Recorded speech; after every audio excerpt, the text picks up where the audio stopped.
Good evening. This is CTV News for Wednesday, March 14th. I'm Patricia Vallone. And I'm Denise Douglas. So glad you could join us this evening. We are starting the news with the mass shooting in Parkland, Florida continues to inspire people. A call for change in gun legislation. Today, moms, dads, and others concerned citizens rallied in Annapolis in an effort to keep communities and children in schools safe. As part of that, they are asking everyone to sign this petition against the NRA's policies. With a bullhorn in hand, Morgan Manessa Sheets makes her message loud and clear. Hey, we want to see action today. Protect our kids, not the NRA. She and others who are gathered outside the state capitol are calling on lawmakers to tighten up the loopholes in Maryland's gun laws. The rules around carry permits are being weakened by our current gubernatorial administration. We still have bump stocks. This is the ability to have large rounds of ammunition that are used in these mass shootings in our schools. Instead, we've got lawmakers saying, let's arm teachers. Let's put guns in churches. More guns is not the solution. It's time for our elected officials to listen to their constituents and to stand up to the NRA and finally move forward with comprehensive, common-sense gun reform. The small group is part of a larger movement pushing to try and stop gun violence in the wake of the massacre at Stoneman Douglas High School in Parkland, Florida, where 17 students and teachers were gunned down.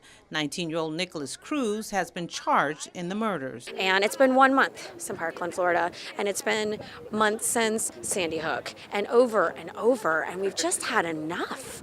I don't want to have to worry that when I send my kids to school each day that they won't come home. Rob Keithan says changes could protect his 2.5-year-old daughter, Eleanor. My daughter's going to be going to school in the fall, and I fear for her, I fear for my niece and nephew, I fear for all kids who go to school not knowing if a shooter is going to walk in to their classroom that day. It's terrifying, and it's completely unacceptable in a society that could absolutely eliminate weapons of mass murder.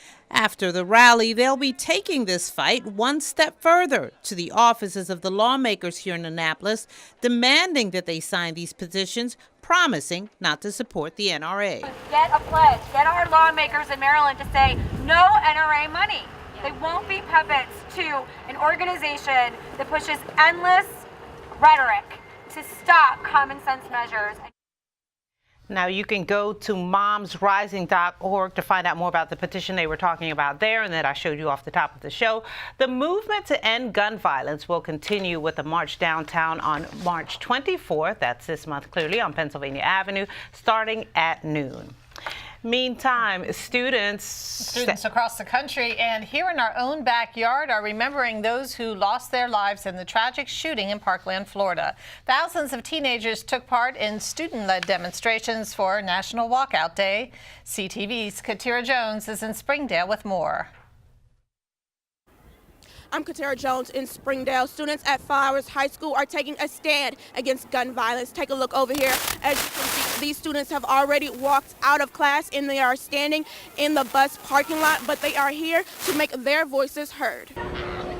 Beginning at 10 a.m., students left class to participate in National Walkout Day. The nationwide student-led demonstrations took place across the county, even here at Laurel High School. 17 people were murdered and 17 people were wounded by a gunman that came in and started firing shots. Even though I'm 1,151 miles away, I felt that. The students held a moment of silence to remember the 17 people killed in Marjorie Stoneman Douglas High a month ago today. I just commend the young people for doing what they're doing. It reflects going back to the 60s when I was growing up and in school in terms of protesting during the civil rights movement. The Student Government Association launched a campaign this week called Enough is Enough. They are calling for an end to gun violence. We want the violence to end, but we don't want this momentum to be lost because we are the future of not just Maryland or the East, we're the future of America. Donning orange shirts and releasing orange balloons, students say they will continue to push for stricter gun control laws. Reporting in Laurel, Katira Jones, CTV News. Well, what are the best ways to secure government buildings in the area? That was the topic of a briefing held by the the Council of Governments today. The board reviewed best practices for upgrading the physical security of the region's infrastructure, including offices, courthouses, and schools.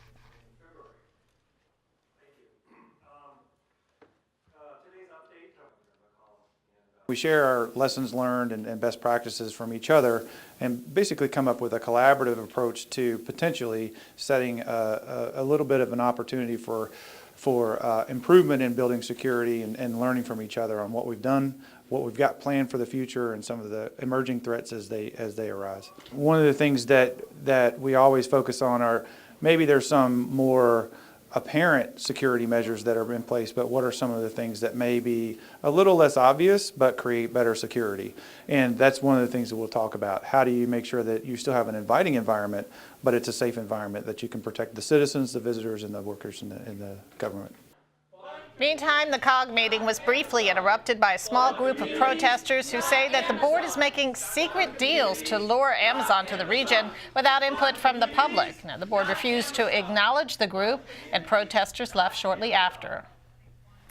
It was a busy 8-hour period for first responders in Prince George's County yesterday. 4 house fires, 4 people displaced, 2 firefighters injured, 1 seriously. It all started at around 3:30 in the afternoon in Clinton as flames tore through a house on Willow Way. A partial roof collapse resulted in those fire injuries to the crews. 1 remains hospitalized but is expected to be okay. 2 of the fires happened at houses in Oxon Hill, including a vacant structure. And in Accokeek, a working smoke detector is being credited with alerting the occupants of a house where a basement fire erupted. All of the incidents remain under investigation.